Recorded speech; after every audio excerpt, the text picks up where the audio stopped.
Last and finishing কথা এটা, সেটা হলো যেই রাজনীতিতে আলেমের সমর্থন নাই,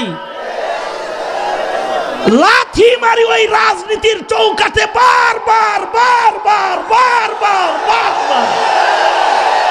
কারণ হলো আলেম সমর্থিত রাজনীতি ছাড়া শাহজালালের মাটিতে নাস্তিকতার চাষাবাদ করা যাবে, বেঈমানির চাষাবাদ করা যাবে, ইমানদার মুসলমান বানানো সম্ভব হবে না। ঠিক কিনা? যারা আওয়াজ করে বলেন।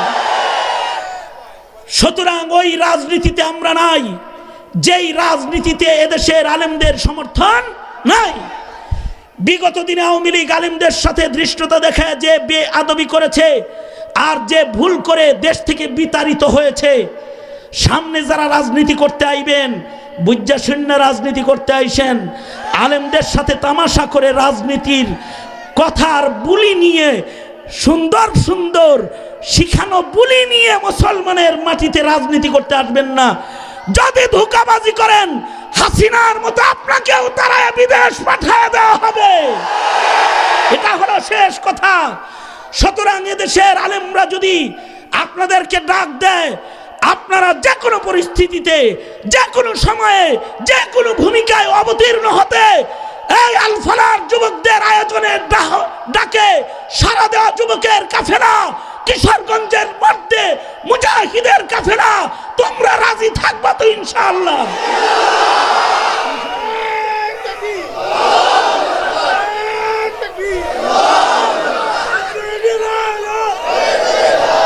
আল্লাহ সবাইকে কবুল করুক। চিল্লায় জোরে আওয়াজ করে বলেন আমিন। সুতরাং যারা আগামীতে নির্বাচনে আসবেন তাদেরকে আমরা বলবো, নির্বাচনী ইশতেহারে কাদিয়ানীকে কাফের ঘোষণা করার ইশতেহার নিয়ে আগমন করুন। আওয়াজ করে জোরে বলেন, ঠিক জোরে আওয়াজ করে বলেন। নির্বাচনের ইশতেহারে নাস্তিক মুরতাদের ফাঁসির ইশতেহার নিয়ে আগমন করুন। নির্বাচনের ইশতেহারে সংবিধান সংস্কার করে 17 কোটি মুসলমানের উপযুক্ত সংবিধান করার ইশতেহার নিয়ে ময়দানে আসুন। আওয়াজ করে বলেন, আওয়াজ করে বলেন, ঠিক না ঠিক? নির্বাচনে যারা আসবেন তারা আমার বাংলার মুসলমান ইমানদারদের, নতুন প্রজন্মের ইমানের পাহারাদারির ওয়াদার ইশতেহার নিয়ে আসুন, সমর্থন পাবেন। অন্যথায় কপালে ইসলাম বিদ্বেষীদের যা জুটে সেটা আপনার জন্য শাহজালালের সন্তানরা রেডি করে রাখবে। রাজি তো ইনশাআল্লাহ? রাজি তো মনে থাকবে তো? এটাই শানের সালাত সম্মেলনের শেষ কথা। আল্লাহ সবাইকে কবুল আর মঞ্জুর করুক, আমিন বলে। কারণ ফিতনা যখন শুরু হয়ে যায় তখন একটা কতল হয় না, কতল হাজার হাজার লাখো কতল হয়ে যায়। যেমন হাসিনা আওয়ামী লীগ ফিতনা, এটাও কিন্তু একটা ফিতনা গেছে, নতুন নতুন ফিতনা। সামনে আবার কোন ফিতনা যে আসবে আল্লাহ পাক ভালো জানেন। সামনে ফিতনা তো দিন যাইতেছে, বাড়তেছে।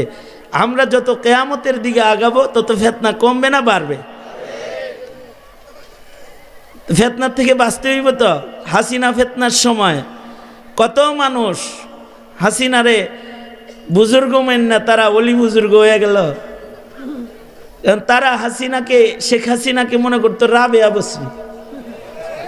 এই জমিনে যদি কোনো অলি বুজুর্গ থাকে তাহলে তিনি হলেন শেখ হাসিনা, এরকমটি বয়ানেও শোনা যেত। তার মানে তারা হাসিনাকে চিনে নাই, জিনিসটা যে কি, মালটা যে কি, এটারে তারা বুঝে নাই, চিনে নাই। ঠিক আছে না?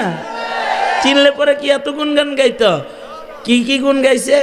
80 রাকাত নামাজ পড়ে, 70 রাকাত নামাজ পড়ে, তাহাজ্জুদ পড়ে, ইশরাকের নামাজ না পড়ে যায় নামাজ থেকে উঠে না। কত বড় ফিতনা! সিনার কায়দা আছে।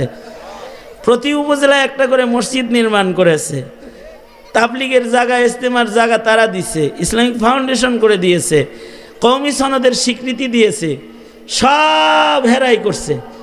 আলেমদেরকে স্বীকৃতি দিছে, তাদের শিক্ষার মান তারা দিয়েছে, মাস্টার্সের মান দিয়েছে। এত কিছু বইলা বুঝাইতো, যত যাই বলেন পুরুষ হইলে ক্ষতি পাওয়ার যোগ্যতা ওনারই ছিল, এগুলো বুঝাইতো। কিন্তু আসলে তো ফিতনা।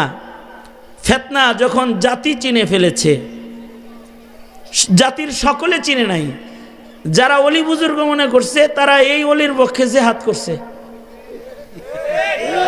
রামদা লয়া জেহাদ করছে, চাইনিজ কুরাল লয়া জেহাদ করছে, গুলা বারুদ লয়া হেলমেট পরে জেহাদ করছে, জেহাদের ময়দানে ছিল তারা।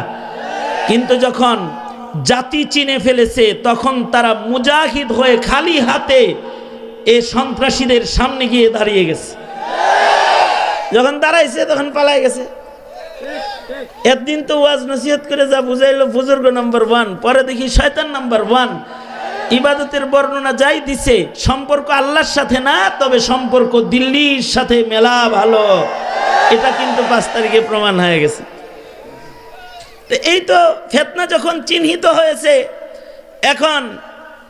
এখন আর দেশে আওয়ামী লীগ নাই, কারণ আওয়ামী লীগ ফিতনাটাকে চিনে ফেলেছে। এখন যদি জিজ্ঞান যে কোন দল করেন, কয় আমি কোনো দলই করি না।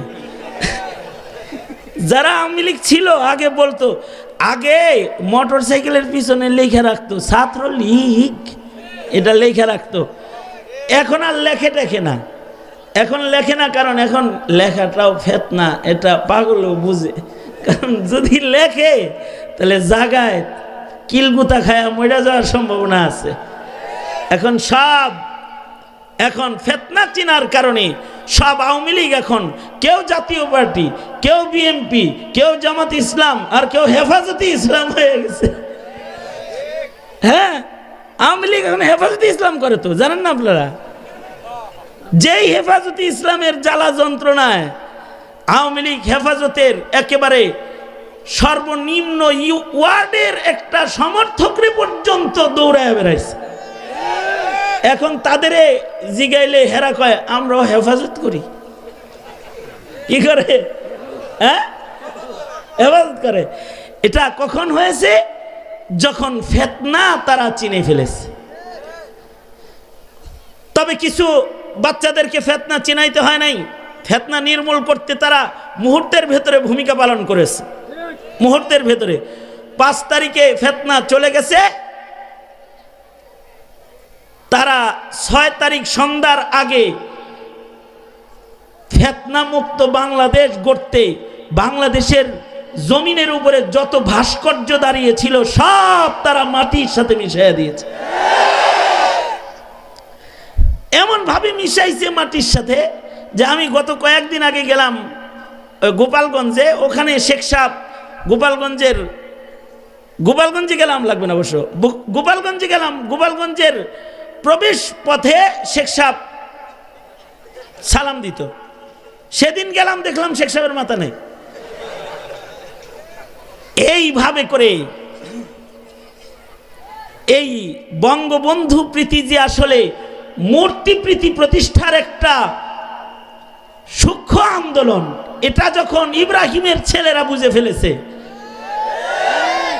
তখন স্বাধীনতার স্থপতি বঙ্গবন্ধুর একটা মূর্তি বাংলাদেশের মাটির উপরে এখন খাড়া দেখা যায় না, নামটাও তালাশ করে পাওয়া যায় না, মুছে ফেলা হয়েছে, নাম খুঁজে পাওয়া যায় না। এই ফিতনা কিন্তু সবাই চিনে নাই, তবে কিছু মানুষ চিনেছে, যারা সূরা কাহাফ না পড়লেও সূরা কাহাফ পড়নেওয়ালাদের সাথে যাদের সম্পর্ক আছে, আলেমরা সূরা কাহাফ পড়ে, এদের সাথে যাদের সম্পর্ক আছে তারা কিন্তু চিনে ফেলেছে। এ কারণে তারাই কিন্তু এই সংস্কারের কামটা নিজ জিম্মায় করেছে। কারণ এদেশের একটা মূর্তিও মামুনুল হক ভাইঙ্গা মূর্তিরে বঙ্গোপসাগরে ফালায় নাই, বুড়িগঙ্গায় ফালায় নাই, ফজলুল করিম সাহেব, ফয়জুল করিম সাহেব, রেজাউল করিম সাহেব একটা মূর্তিকে ভাঙে নাই, মুহিবুল্লাহ বাবুনগরী সাহেব কোনো মূর্তি ভাঙে নাই, তার কোনো সমর্থকরা মূর্তি ভাঙে নাই, জামিয়া ইমদাদিয়ার কোনো শিক্ষক মূর্তির গায়ে টাচ করে নাই, এই শহরের কোনো মসজিদের ইমাম, এই দেশের কোনো মসজিদের মুয়াজ্জিনও মূর্তি ভাঙে নাই। মূর্তি ভেঙেছে যারা সূরা কাহাফ পড়ে না কিন্তু সূরা কাহাফওয়ালাদের সাথে সম্পর্ক রাখে, বাস সে স্কুলে পড়ে, কলেজে পড়ে, অথবা সে একটা লেবার, সে ফিতনা চিনে ফেলেছে। মূর্তি শুধু ভাঙে নাই, এটাকে পেশাব করেছে এটার উপরে, তারপরে মাটি মাটির সাথে মিশায়া দিয়েছে।